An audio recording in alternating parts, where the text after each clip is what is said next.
जय माता दी दोस्तों, आपका हमारे इस भक्त और भक्ति चैनल में स्वागत है। चैनल को सब्सक्राइब और वीडियो को लाइक करके इस भक्ति की यात्रा को आगे बढ़ाएं।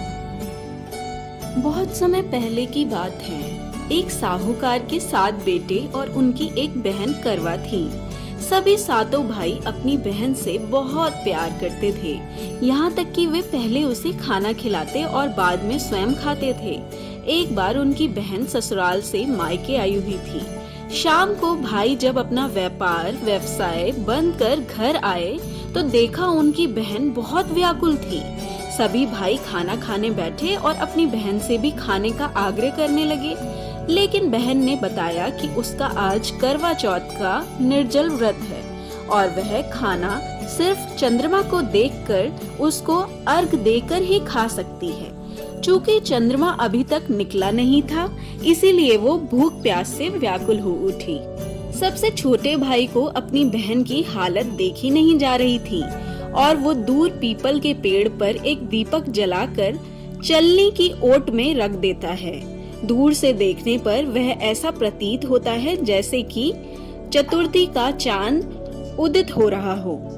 इसके बाद भाई अपनी बहन को बताता है कि बहन, चांद निकल आया है, तुम उसे अर्घ देने के बाद भोजन कर सकती हो। बहन खुशी के मारे सीढ़ियों पर चढ़कर चांद को देखती है, उसे अर्घ देकर खाना खाने बैठ जाती है। जब वह पहला टुकड़ा मुंह में डालती है तो उसे छींक आ जाती है। दूसरा टुकड़ा मुंह में डालते ही उसमें बाल निकल जाता है और तीसरा टुकड़ा मुंह में डालने की कोशिश करती है तो उसके पति की मृत्यु का समाचार उसे मिलता है। वो बौखला जाती है। उसकी भाभी उसे सच्चाई से अवगत कराती है कि उसके साथ ऐसा क्यों हुआ। करवा चौथ का व्रत गलत तरीके से टूटने के कारण देवता उससे नाराज हो गए हैं और उन्होंने ऐसा किया है। सच्चाई जानने के बाद करवा निश्चय करती है कि वह अपने पति का अंतिम संस्कार नहीं होने देगी और अपने सतीत्व से उन्हें पुनर्जीवन दिलाकर रहेगी। वो पूरे 1 साल तक अपनी पति के शव के पास बैठी रहती है, उनकी देखभाल करती है। उसके ऊपर उगने वाली सुई नुमा घास को वो एकत्रित करती जाती है। 1 साल बाद फिर करवा चौथ का दिन आता है। उसकी सभी भाभियां करवा चौथ का व्रत रखती हैं। जब भाभियां उससे आशीर्वाद लेने आती हैं, तो वह प्रत्येक भाभी से यम सुई ले लो, पिए सुई दे दो, मुझे भी अपनी जैसी सुहागिन बना दो, ऐसा आग्रह करती हैं। लेकिन हर बार भाभी उसे अगली भाभी से आग्रह करने का कह चली जाती है। इस बार जब 6 नंबर की भाभी आती है तो करवा उससे भी यही बात दोहराती है। ये भाभी उसे बताती है कि चूंकि सबसे छोटे भाई की वजह से उसका व्रत टूटा था, अतः उसकी पत्नी में ही शक्ति है कि वो तुम्हारे पति को दोबारा जीवित कर सकती है। इसीलिए जब वो आए तो तुम उसे पकड़ लेना और जब तक वो तुम्हारे पति को जिंदा ना कर दे उसे नहीं छोड़ना। ऐसा कहकर वो भाभी चली जाती है। सबसे अंत में छोटी भाभी आती है। करवा उनसे भी सुहागिन बनने का आग्रह करती है, लेकिन वो टाल मटोली करने लगती है। इसे देख करवा उन्हें जोर से पकड़ लेती है और अपने सुहाग को जिंदा करने के लिए कहती है।